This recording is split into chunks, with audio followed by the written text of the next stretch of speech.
இன்று 1ஆம் திகதி முதல் இலங்கையில் புதிதாக நடைமுறைப்படுத்தப்பட்டுள்ள சட்டங்கள் நிறைவேற்று அதிகாரம் கொண்ட புதிய ஜனாதிபதியின் அதிரடி நடவடிக்கைகள். வடக்கு மதுபான நிலையங்கள் தொடர்பில் கடும் கோபத்தில் ஜனாதிபதி அனுர. திடீரென்று முளைத்த பல மதுபான நிலையங்கள், ஜனாதிபதி அலுவலகத்திற்கு வந்து குவியும் முறைப்பாடுகள். தனது காணியை விற்று வாழ்க்கை நடாத்தும் இலங்கையின் முன்னாள் பிரபல ஜனாதிபதி அனுர அரசை நெகிழ வைத்த சம்பவம். வங்கியில் பணமின்றி வெளியேறியதாக கருத்து. நான் பிழை செய்யவில்லை, மெய்ப்பாதுகாவலர்களின்றி பொதுமக்கள் மத்தியில் போவேன். சிலரை குத்திக்காட்டிய முன்னாள் ஜனாதிபதி. உயரடுக்கு பாதுகாப்பும் நீக்கம். நாட்டு மக்களுக்கு பெரும் மகிழ்ச்சி செய்தி. இலங்கையில் 39 ஆண்டுகளின் பின்னர் நுகர்வோர் விலைகளில் ஏற்பட்டுள்ள மாற்றம். அனுர அரசுக்கு அதிகரிக்கும் ஆதரவு.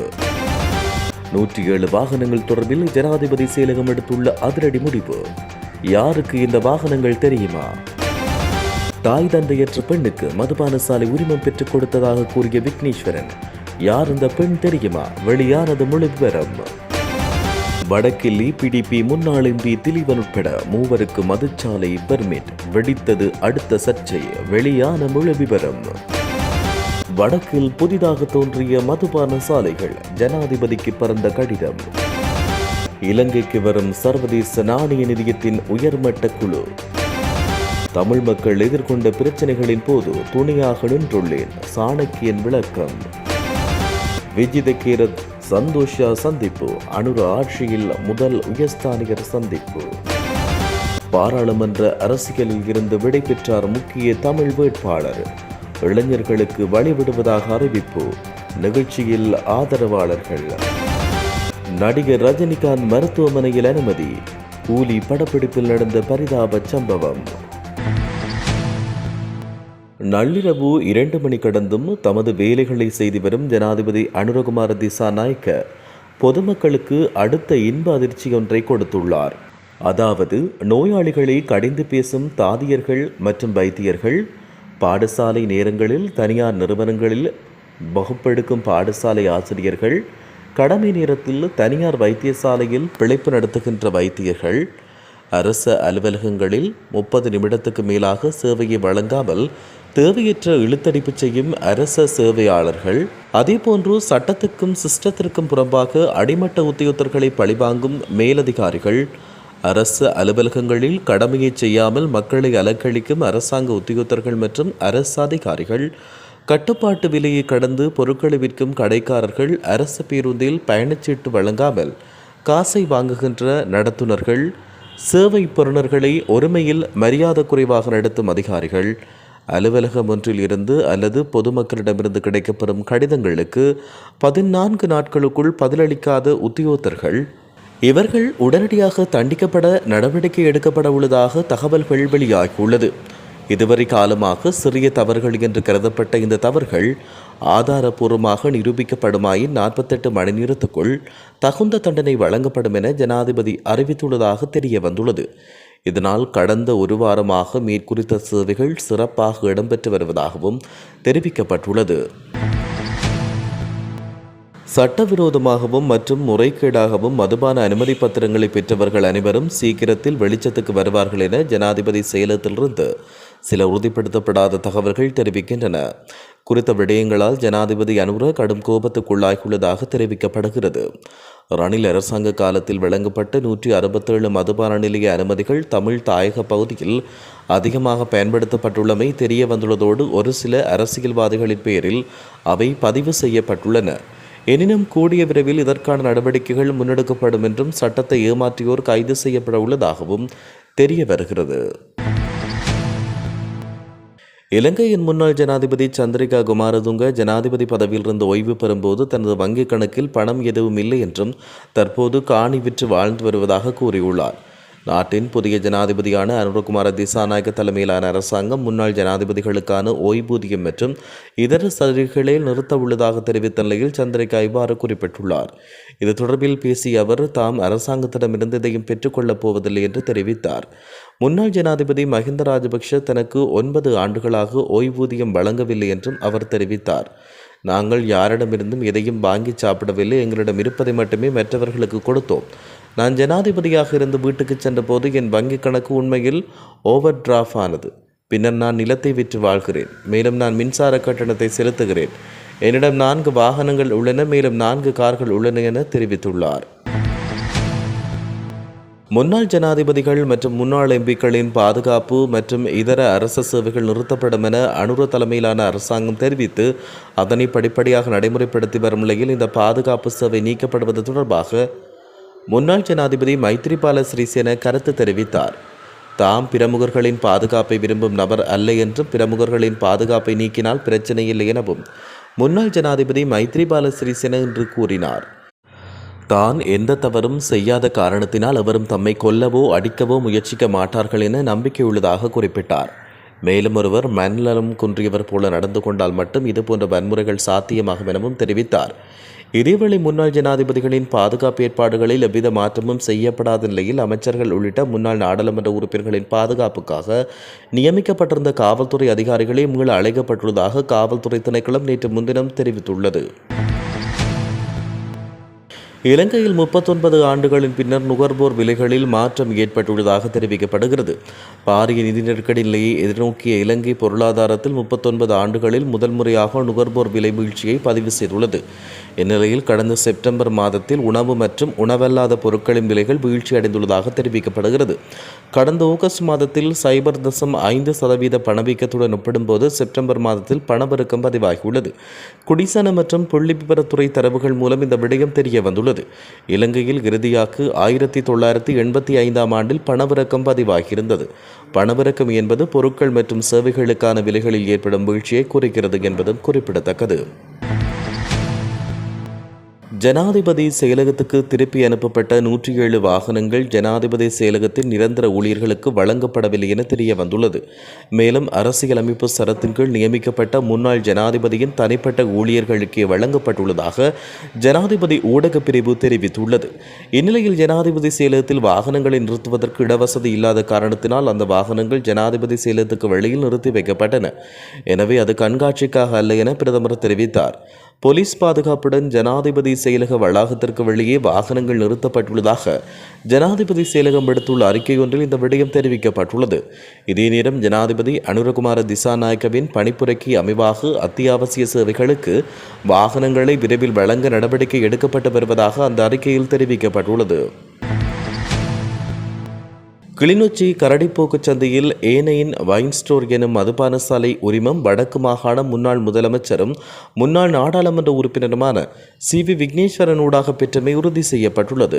இதேவேளை CV விக்னேஸ்வரன் 2024 பிப்ரவரி மாதம் 19ஆம் தேதி எழுத்து மூலம் வழங்கிய கடிதத்தின் அடிப்படையில் இந்த மதுபான சாலைக்கான அனுமதி அப்போதைய ஜனாதிபதி ரணில் விக்ரமசிங்க ஊடாக வழங்கப்பட்டுள்ளது. தனுஷா நடராசா என்ற பெயரில் இந்த மதுபான சாலைக்காக விக்னேஸ்வரன் பரிந்துரைத்துள்ளார். தனுஷா சுன்னாகத்தைச் சேர்ந்தவராவார். இந்த தனுஷாவின் தந்தை நடராசா பூபாலகிருஷ்ணா ஆச்சிரமம் எனும் பெயரில் சுன்னாகத்தில் பிரேமானந்தாவின் ஆச்சிரமத்தை நடத்தி வந்தவர். அந்த வகையில் பிரேமானந்தாவின் பக்தனான CV விக்னேஸ்வரனுக்கும் தனுஷாவின் தந்தைக்கும் இடையில் நல்ல நட்புறவு நிலவி வந்தது. தனுஷாவுக்கு சொந்தமான மதுபான சாலைகள் பின்வருமாறு: சுன்னாகச் சந்தையில் உள்ள நடராசா மதுபான சாலை, இணுவில் தியேட்டர் வீதியில் உள்ள சுப்பையா மதுபான சாலை, கனகபுரம் தனு மதுபான சாலை. அந்த மதுபான சாலை அனுமதியை தாய் தந்தையற்ற ஒரு பெண்மணிக்கு பெற்றுக் கொடுத்தேன் என்று நான் எடுத்துக்கொள்ளவில்லை என விக்னேஸ்வரன் கூறுவது நகைப்புக்குரிய விடயம். ரணில் விக்ரமசிங்கவின் ஆட்சி காலத்தில் 172 மதுபான சாலைகளுக்கான அனுமதிகள் வழங்கப்பட்டு அவை திறக்கப்பட்டுள்ளமை குறிப்பிடத்தக்கது. EPDP கட்சியின் முன்னாள் வவுனியா மாவட்ட நாடாளுமன்ற உறுப்பினர் கு திலீபன் உள்ளிட்ட 3 வடக்கில் மதுபான சாலை பெர்மிட்டுகள் வழங்கியமை உறுதி செய்யப்பட்டுள்ளது. முல்லைத்தீவு மாவட்டத்தில் 2 மதுபான சாலைகளுக்கான அனுமதியை பெற்று வவுனியா மாவட்ட முன்னாள் நாடாளுமன்ற உறுப்பினரான கு திலீபன் அவற்றை கைமாற்றியுள்ளார். இந்த 2 மதுபான சாலைகளையும் திறப்பதற்காக பிரதேச செயலகத்துக்கான கட்டணத்தை செலுத்த முயன்ற போதும் பிரதேச செயலகம் அதை ஏற்க மறுத்தமை உறுதி செய்யப்பட்டுள்ளது. புதுக்குடியிருப்பு பிரதேச செயலாளர் பிரிவில் புதுக்குடியிருப்பு மற்றும் ஆனந்தபுரம் பகுதிகளில் அமைப்பதற்கான அனுமதிகளை நாடாளுமன்ற உறுப்பினரால் வழங்கப்பட்டுள்ளன. இந்த 2 அனுமதி பத்திரங்களும் விநியோகிக்கப்பட்டுள்ள நிலையில் அந்த இடங்களில் மதுபான சாலைகளை திறப்பதற்கான முயற்சிகள் தீவிரமாக இடம்பெறுகிறது என தெரிய வருகிறது. இதேபோல முன்னாள் ஜனாதிபதி ரணில் விக்ரமசிங்கவின் பிரதானியான சாகல ரத்நாயக்கவின் சிபாரிசில் வழங்கப்பட்ட ஒரு மதுபான சாலைக்கான பெர்மிட்டின் அடிப்படையில் வவுனியா நெடுங்கணி பகுதியில் ஒரு பார் அமைக்க முயற்சிக்கப்படுகிறது.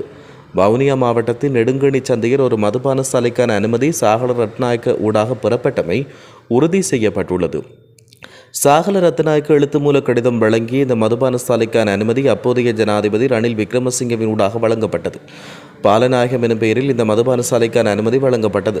யாழ்ப்பாண நாடாளுமன்ற உறுப்பினர் ஒருவரின் சிறிய தந்தையின் மகனின் பெயரில் பரந்தன் கண்டாவளை பிரதேச செயலகத்தில் 2024 ஜூன் மாதம் 11ஆம் தேதி அன்று பணம் செலுத்தப்பட்டு மதுபான சாலைக்கான அனுமதி பெறப்பட்டது. வடமாகாணத்தில் மதுபான சாலைகளுக்கு புதிதாக வழங்கப்பட்டுள்ள அனுமதி பத்திரத்தை மீளாய்வு செய்யவும் தேவையற்ற மதுபான சாலைகளை மூடவும் எமது சமூகங்களின் குறிப்பாக இளைஞர்களின் நல்வாழ்வை பாதுகாக்குமாறும் ஸ்ரீலங்கா பொதுஜன பெரமுனவின் அரசியல் சபை உறுப்பினர் கீதாநாத் காசிலிங்கம் ஜனாதிபதி அனுரகுமார திசாநாயகவிடம் எழுத்து மூலம் கோரிக்கை விடுத்துள்ளார். பரந்தன் சந்தியிலிருந்து இரணைமடி சந்தி வரையான பாதையில் அண்மைய வருடங்களில் இவ்வாறான மதுபான சாலைகள் குறிப்பிடத்தக்க அளவில் தோன்றியுள்ளதாக அவர் குறிப்பிட்டார். கடந்த ரணில் அரசாங்க காலத்தில் குறிப்பிட்ட சில அரசியல்வாதிகளின் ஆதரவை பெறுவதற்காகவே இந்த அனுமதி பத்திரங்கள் வழங்கப்பட்டதாகவும் எனது கவனத்துக்கு கொண்டு வரப்பட்டதை உங்கள் கவனத்துக்கு கொண்டு வர விரும்புகின்றேன் என்றும் தெரிவித்தார். சமீப காலங்களில் புதிய மதுபான சாலைகள் தோன்றியதால் அன்றாட மக்களின் இயல்பு வாழ்க்கை கடுமையாக பாதிக்கப்பட்டுள்ளது. பெரும்பான்மையான மக்கள் தினசரி கூலி வேலை செய்பவர்களை காணப்படுகின்றனர். மேலும் மதுக்கடைகளின் பெருக்கம் அவர்களின் வாழ்வாதாரத்துக்கு தீங்கு விளைவிக்கும். பல குடும்பங்கள் சிரமப்படுகின்றன. அவர்களின் வருமானத்தில் ஏற்படும் பாதிப்புகள் குறித்து நான் அவர்களிடம் தனிப்பட்ட முறையில் பேசியிருக்கிறேன். எங்கள் சமூகங்களின் குறிப்பாக இளைஞர்களின் நல்வாழ்வை பாதுகாக்க தேவையற்ற மதுபான சாலைகள் தொடர்பில் மதிப்பாய்வு செய்து மூடுவதற்கு இந்த விஷயத்தில் உங்கள் தலையீட்டை நான் அன்புடன் கேட்டுக்கொள்கிறேன். எல்லாவற்றுக்கும் மேலாக இந்த உரிமங்கள் அரசியல் ஆதாயங்களுக்காக மட்டுமே விரைவில் வழங்கப்பட்டன. குறிப்பிட்ட சில அரசியல்வாதிகளுக்கு மட்டும் பயனளிக்கின்றன. மேலும் குடிமக்களுக்கு இது ஏற்படுத்தும் எதிர்மறையான தாக்கங்களை கருத்தில் கொள்ளவில்லை. ஜனாதிபதி அவர்களை இந்த பிரச்சனையை விரைவில் தீர்த்து இந்த உரிமங்கள் ஏன் இந்த அரசியல்வாதிகளால் வழங்கப்பட்டன மற்றும் சமூகங்களுக்கு எந்த நன்மையும் இல்லாமல் ஏன் வழங்கப்பட்டது என்பதை விசாரிக்குமாறு அன்புடன் கேட்டுக்கொள்கிறேன் என அவர் அவருடைய கடிதத்தில் தெரிவித்தார். சர்வதேச நாணய நிதியத்தின் ஆசிய பசிபிக் திணைக்களத்தின் பணிப்பாளர் கிருஷ்ண ஸ்ரீனிவாசன் தலைமையிலான உயர்மட்ட குழுவினர் ஜனாதிபதி அனுரகுமார திசாநாயக்க மற்றும் இலங்கையின் புதிய பொருளாதார குழுவை சந்திப்பதற்காக அக்டோபர் 2 முதல் 4 வரை கொழும்புக்கு விஜயம் செய்ய உள்ளது. சர்வதேச நாணய நிதியத்தின் ஆதரவுடன் இலங்கையின் பொருளாதார வேலை திட்டத்தின் கீழ் அண்மைய பொருளாதார அபிவிருத்திகள் மற்றும் பொருளாதார சீர்திருத்தங்கள் தொடர்பில் கலந்துரையாடுவதற்காக உயர்மட்ட குழு இலங்கைக்கு சென்றுள்ளதாக சர்வதேச நாணய நிதியத்தின் பேச்சாளர் ஒருவர் தெரிவித்தார். அபிவிருத்தியை காட்டி அமைச்சர்களாக மட்டக்களப்பில் இருவர் பலம் வந்த போதிலும் தமிழ் மக்கள் எதிர்கொண்ட பிரச்சனைகளின் போது அவர்களுடன் நின்று தீர்வினை பெறுவதற்கான முயற்சிகளை நான் முன்னெடுத்தேன் என தமிழ் தேசிய கூட்டமைப்பின் முன்னாள் நாடாளுமன்ற உறுப்பினர் ராசமாணிக்கம் சாணக்கியன் தெரிவித்துள்ளார். மட்டக்களப்பு களுவாஞ்சிக்குடியில் நேற்று மாலை இடம்பெற்ற ஊடகவியலாளர் சந்திப்பின் போதே அவர் இவ்வாறு தெரிவித்தார். வெளிவிவகார அமைச்சர் விஜித கேரத்துக்கும் இந்திய உயர்ஸ்தானிகர் சந்தோஷ் யாவுக்கும் இடையில் நேற்று சந்திப்பொன்று இடம்பெற்றுள்ளது. கொழும்பில் உள்ள இலங்கைக்கான இந்திய உயர்ஸ்தானிகர் ஆலயத்தில் இந்த சந்திப்பு இடம்பெற்றது. இலங்கை மற்றும் இந்தியாவுக்கு இடையிலான பரந்த ஒத்துழைப்பு தொடர்பில் இதன்போது ஆராயப்பட்டது. அத்துடன் இரு நாடுகளினதும் கலாச்சார நட்புறவுக்கு மேலும் வலு சேர்க்கும் வழிமுறைகள் தொடர்பிலும் இதன்போது கலந்துரையாடப்பட்டதாக இலங்கைக்கான இந்திய உயர்ஸ்தானிகர் ஆலயம் தமது எக்ஸ் தளத்தில் குறிப்பிட்டுள்ளது. கடந்த 2015 மற்றும் 2020 ஆண்டுகளில் நடைபெற்ற பாராளுமன்ற தேர்தலில் வன்னி தேர்தல் தொகுதியில் அதிகூடிய வாக்குகளுடன் மக்களின் விருப்பத்துக்கு அமைய பாராளுமன்றத்துக்கு தெரிவு செய்யப்பட்டிருந்தேன். அன்று முதல் இன்று வரை என்னால் முடிந்த அளவு தமிழ் மக்களுக்கு ஏற்படும் பிரச்சனைகளுக்கு தொடர்ச்சியாக பாராளுமன்றத்தில் குரல் கொடுத்து வந்திருக்கிறேன். அத்துடன் எனது பிரதேசத்தில் தமிழ் மக்கள் எதிர்நோக்கிய பிரச்சனைகளுக்கு தீர்வுகளையும் என்னால் இயன்றவரை வழங்கி மக்களின் போராட்டங்களிலும் பங்கு பெற்றிருக்கிறேன். வன்னி மாவட்டத்தில் தேவையான என்னால் முடிந்த பல அபிவிருத்தி திட்டங்களை நான் முன்னெடுத்திருக்கிறேன். தமிழ் மக்கள் எனக்கு இவ்வளவு காலம் வழங்கிய ஆதரவுக்கும் கௌரவத்துக்கும் நான் நன்றிகளை தெரிவித்துக் கொள்கிறேன். புதியவர்களுக்கு சந்தர்ப்பம் வழங்க வேண்டும் என்கின்ற நோக்கத்துக்காக இம்முறை நடைபெறும் பாராளுமன்ற தேர்தலில் நான் போட்டியிடவில்லை என்பதை அனைத்து தமிழ் மக்களுக்கும் அறிய தருகிறேன். அதே நேரம் தமிழர்களின் உரிமைக்காக தொடர்ச்சியாக நான் உழைத்துக் கொண்டிருப்பேன் என்பதை உறுதியாக கூறுகிறேன். எனக்கு தொடர்ச்சியான ஆதரவு இவ்வளவு காலமும் நல்கிய அனைத்து உறவுகளுக்கும் நன்றிகளை தெரிவிப்பதுடன் தொடர்ந்தும் உங்களோடு நான் பயணிப்பேன் என்பதை கூறிக்கொள்வதாக அவர் தெரிவித்துள்ளார். சூப்பர் ஸ்டார் என்று அழைக்கப்படும் இந்திய நடிகர் ரஜினிகாந்த் வயிற்றுவலி தொடர்பான பிரச்சனையின் காரணமாக மருத்துவமனையில் அனுமதிக்கப்பட்டுள்ளதாக அந்நாட்டு ஊடகங்கள் செய்தி வெளியிட்டுள்ளன. சென்னை 1000 விளக்கு பகுதியில் உள்ள அப்பல்லோ மருத்துவமனையில் சிகிச்சைகளுக்காக ரஜினிகாந்த் அனுமதிக்கப்பட்டுள்ளதாக தெரிவிக்கப்படுகிறது. இந்நிலையில் வயிற்று வலி தொடர்பான பிரச்சனையின் காரணமாக சிகிச்சைக்கு வைத்தியசாலையில் அனுமதிக்கப்பட்டுள்ளதாகவும் இன்று முக்கிய பரிசோதனை செய்யவுள்ளதாகவும் கூறப்படுகிறது.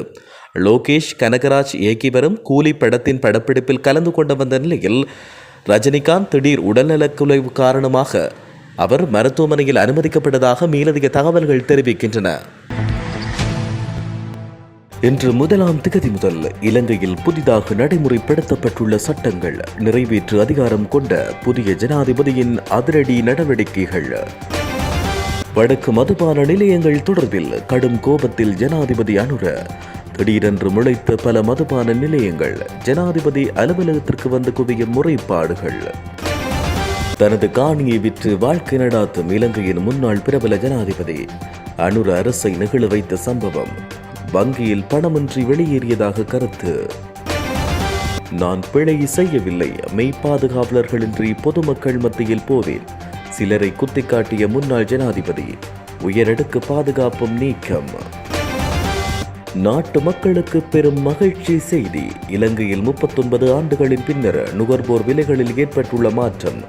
அனுர அரசுக்கு அதிகரிக்கும் ஆதரவு. 107 வாகனங்கள் தொடர்பில் ஜனாதிபதி செயலகம் எடுத்துள்ள அதிரடி முடிவு. யாருக்கு இந்த வாகனங்கள் தெரியுமா? தாய் தந்தையற்ற பெண்ணுக்கு மதுபான சாலை உரிமம் பெற்றுக் கொடுத்ததாக கூறிய விக்னேஸ்வரன். யார் இந்த பெண் தெரியுமா? வெளியானது முழு விவரம். வடக்கில் இபிடிபி முன்னாள் எம்பி திலீபன் உட்பட 3 மதுச்சாலை பெர்மிட். வெடித்தது அடுத்த சர்ச்சை. வெளியான முழு விவரம். வடக்கில் புதிதாக தோன்றிய மதுபான சாலைகள். ஜனாதிபதிக்கு பறந்த கடிதம். இலங்கைக்கு வரும் சர்வதேச நாணய நிதியத்தின் உயர்மட்ட குழு. தமிழ் மக்கள் எதிர்கொண்ட பிரச்சனைகளின் போது துணையாக நின்றுள்ளேன். சாணக்கியன் விளக்கம். விஜித கேரத் சந்தோஷா சந்திப்பு. அனுர ஆட்சியில் முதல் உயர்ஸ்தானிகர் சந்திப்பு. பாராளுமன்ற அரசியலில் இருந்து விடை பெற்றார் முக்கிய தமிழ் வேட்பாளர். இளைஞர்களுக்கு வழிவிடுவதாக அறிவிப்பு. நிகழ்ச்சியில் ஆதரவாளர்கள். நடிகர் ரஜினிகாந்த் மருத்துவமனையில் அனுமதி. கூலி படப்பிடிப்பில் நடந்த பரிதாப சம்பவம்.